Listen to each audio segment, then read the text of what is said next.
કરજણ જૈન સમાજ દ્વારા જૈનવાડી ખાતે સામૂહિક વર્ષી તપની શરૂઆત। કરજણ જૈન સમાજ દ્વારા જૈનવાડી ખાતે સામૂહિક વર્ષી તપની શરૂઆત કરવામાં આવી છે। ભગવાન આદિનાથે કરેલા 400 દિવસના ઉપવાસ અનુસંધાને જૈન સમાજમાં વર્ષી તપનું મહત્ત્વ હોય ત્યારે કરજણ ખાતે 56 જેટલા ભક્તો દ્વારા એક દિવસ ઉપવાસ અને એક દિવસ બેસણું કરી વર્ષી તપની શરૂઆત કરવામાં આવી છે। પ્રણામ। આજે કરજણની અંદર વર્ષી તપનો અત્યારે પ્રારંભ થઈ ગયો છે। આજે અમારા 24 દિવસ પૂરા થઈ ગયા છે।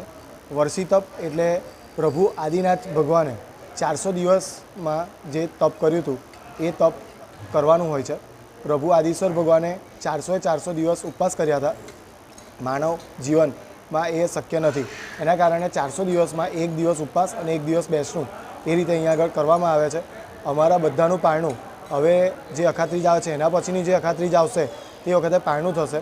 લાભાર્થી પરિવાર પરેશભાઈ મહેન્દ્રભાઈ શાહ એ કરજણની અંદર સંપૂર્ણ લાભ લીધો છે સવારના બેસણાનો, અને અત્યારે અમે બધા અહીંયા આગળ 60 જણા છે અને ખૂબ ઉત્તમ રીતે તેઓ અમારી બધાની ભક્તિ કરી રહ્યા છે અને ખૂબ સરસ રીતે અમારા બધાની તપસ્યા ચાલુ છે। ભગવાને જે કર્યું એ કરવું એ પ્રમાણે આ વર્ષી તપ અમે અહીંયા આગળ કરી રહ્યા છે અને બધાની સાતા ખૂબ જ સારી છે અને બધાને વર્ષી તપ નિર્વિઘ્ને અમારો બધાનો વર્ષી તપ પરિપૂર્ણ થાય એ પ્રમાણે આપ સૌ અમને ભગવાનને અમારા વતી પ્રાર્થના કરજો। પ્રણામ।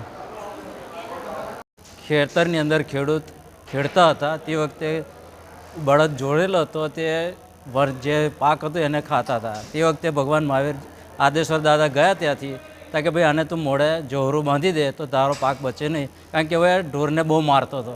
તે ઢોરને મારતાય બચે અને પેલી બાજુ પાક બચે એટલે સારું એને બંધાવડાવ્યું મોઢે। અને એ પછી સાંજ પડી એટલે પેલા ભાઈ છોડવાનું ભૂલી ગયા, એમાં એમને 400 દિવસ થઈ ગયા। એટલે ભગવાને આદેશ્વર દાદાને 400 દિવસના ઉપવાસ કરવા પડ્યા અને એના અનુસંધાનની અંદર નિમિત્તે વર્ષી તપ કરવામાં આવે છે 400 દિવસના, એક દિવસ ઉપવાસ ને એક દિવસ બેસનું।